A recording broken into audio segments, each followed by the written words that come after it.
Hello students, class 10th chapter number 14 में आपका बहुत बहुत स्वागत है। आज मैं आपको इस वीडियो में प्रश्न नंबर 2 हल कराने वाला हूं।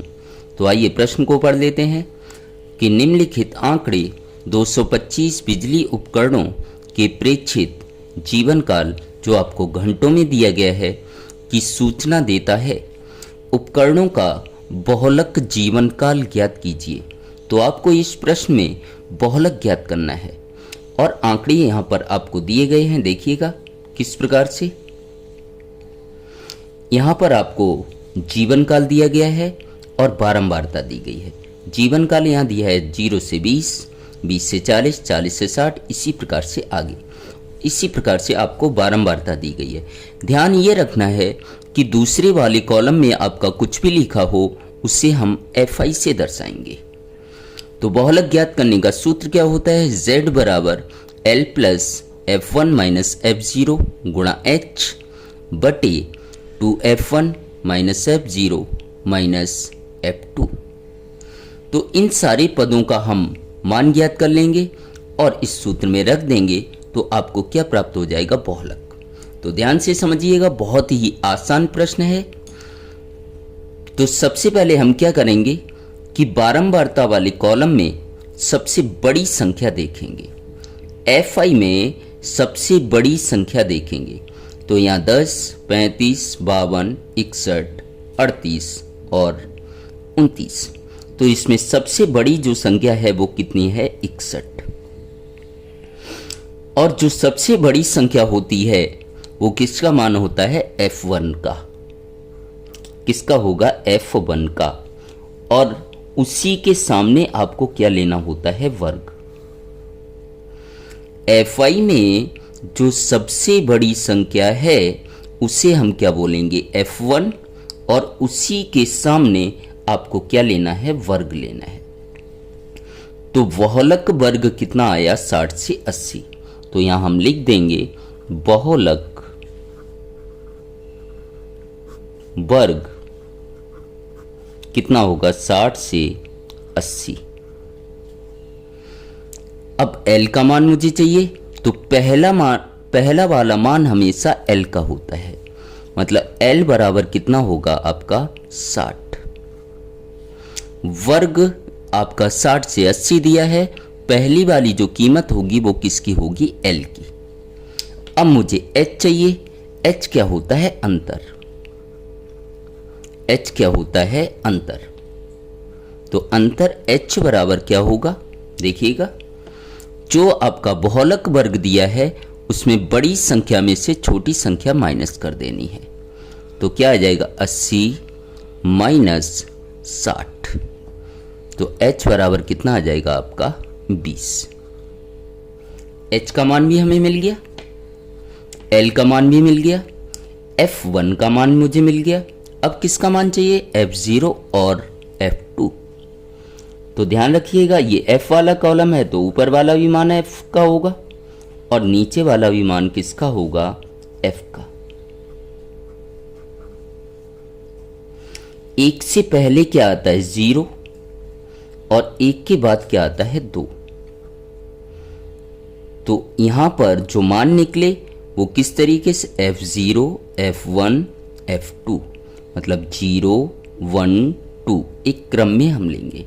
तो F0 का मान भी मिल गया, F1 का भी मान मिल गया, F2 का भी मान मिल गया, H का मान भी मिल गया और L का मान भी मिल गया। H का मान और हम कैसे ज्ञात कर सकते हैं? यहाँ पर जो वर्ग दिया है इसमें हम देख लेंगे 0 में 20 जोड़ेंगे 20, 20 में 20 जोड़ेंगे 40, 40 में 20 जोड़ेंगे 60, 60 में 20 जोड़ेंगे 80। इस प्रकार से यहाँ पर 20 जोड़ रहा है, मतलब अंतर कितने का आएगा? 20 का। तो अंतर H बराबर क्या आएगा? 20। हमें सारे के सारे मान मिल गए। अब हम क्या कर देंगे? मान को रख देंगे। तो Z बराबर L का मान कितना आया? 60, प्लस है तो प्लस, F1 का मान कितना आया? 61, माइनस है तो माइनस, F0 का मान कितना आया? 52 बटे 2 है तो 2, बीच में कोई चिन्ह नहीं, गुणा F1 का मान रख देंगे 61, माइनस है तो माइनस, F0 का मान रख देंगे 52, माइनस F2 का मान रख देंगे 38, गुणा H का मान रख देंगे 20। हमने सारे के सारे मान यहाँ पर रख दिए। अब इसे आगे हम हल कर लेंगे। तो क्या आएगा, Z बराबर, ये संख्या को मुझे आखिरी लाइन तक लिखना है, इस संख्या को मुझे आखिरी लाइन तक लिखना है और इस पूरे को मुझे हल करना है। ध्यान से समझिएगा एक एक स्टेप। तो यहां क्या लिख देंगे 60, प्लस है तो प्लस, 61 में से 52 घटाएंगे कितना आएगा 9, गुणा 20 जैसे का तैसा, बटे है तो बटे, 2 का गुणा 61 में करेंगे तो 2 एकम 2 और 2 छंग कितना आएगा 12, माइनस 52 है तो 52, माइनस 38 जैसे का तैसा।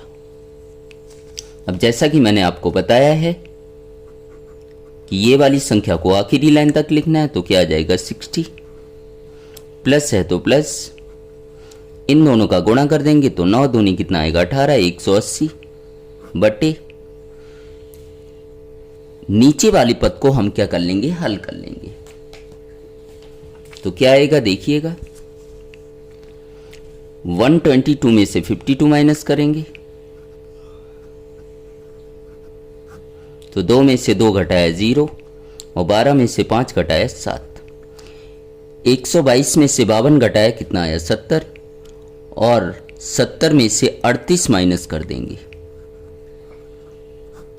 तो 0 में से 10 जाएगा नहीं, यहाँ से लेंगे तो 10 हो जाएगा। 10 में से 8 घटाया 2, यहाँ रह गया 6, 6 में से 3 घटाया 3, तो कितना आया 32। तो यहाँ लिख देंगे हम 32। अब आगे हल कर लेंगे। क्या आएगा, Z बराबर 60 प्लस 180 में 32 का हम क्या देंगे भाग। देखिएगा किस तरीके से,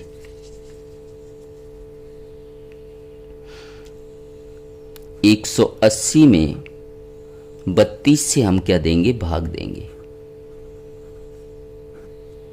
तो यहाँ 2 अंक हैं तो 2 अंकों में भाग देना है, लेकिन ये संख्या बड़ी है, ये छोटी, भाग नहीं जाएगा तो 3 अंकों में भाग देंगे। तो 32 का मुझे पहाड़ा नहीं आता है तो 1 अंक इसका हम छुपा लेंगे, 1 इसका छुपा लेंगे। 3 का पहाड़ा पढ़िए, देखिएगा मैंने क्या बोला, 1 अंक इसका छुपा लेंगे, 1 इसका छुपा लेंगे। तो यहाँ कितना बचा 3, यहाँ कितना बचा 18। 3 का पहाड़ा पढ़ेंगे 18 से ज़्यादा ना हो, तो 3 छक कितना होगा 18। तो 6 का हम इसमें गुणा करेंगे तो 6 दूनी कितना हो जाएगा 12 और 6 तियाँ 18 और 1 हासिल थी कितना हो गया 19। अगर मैं 6 बार पहाड़ा पढ़ता हूँ तो क्या हो जाता है ज़्यादा। तो कितने बार पहाड़ा पढ़ेंगे 5 बार। 32 का भाग जब मैं 180 में देता हूँ तो पहाड़ा कितने बार पढ़ना है 5 बार। तो 5 दूनी 10 की 0, हाथ से लगी 1, 5 तियाँ 15, 1 16, कितना बचेगा 20। पॉइंट लगाएंगे, 0 बढ़ाएंगे। अब इसी प्रकार से यहाँ भी करना है। 32 का पहाड़ा आता नहीं तो 2 इसका छुपा लेंगे और 0 इसका छुपा लेंगे, मतलब 1 अंक आपको छुपा लेना है। 3 का पहाड़ा पढ़िए 20 से ज़्यादा ना हो, तो 3 छक कितना आएगा 18। 6 बार जाएगा तो 6 दूनी 12 की 2, हाथ से लगी 1, 6 तियाँ 18 और 1 19, कितना बचता है 8। पॉइंट लगा है, 0 हम बढ़ा देंगे। फिर हम क्या करेंगे, 1 अंक इसका छुपा लेंगे, 1 इसका छुपा लेंगे। 3 का पहाड़ा पढ़ेंगे, 8 से ज़्यादा ना हो, तो 3 दूनी कितना होगा 6, 3 दूनी 6। और पॉइंट के बाद कितने अंकों तक निकालना आपको, 2 अंकों तक। तो 32 का भाग जब मैंने 180 में दिया तो कितना आया 5.62। तो यहाँ लिख देंगे हम 5.62। तो Z बराबर, अब इन दोनों को जोड़ देंगे, 60 में 5 जोड़ेंगे कितना आएगा, 65.62। तो आपका बहुलक Z बराबर आ गया 65.62 और यही आपका क्या होगा, आंसर। उम्मीद करता हूँ मेरा यह प्रश्न आपको समझ आया होगा।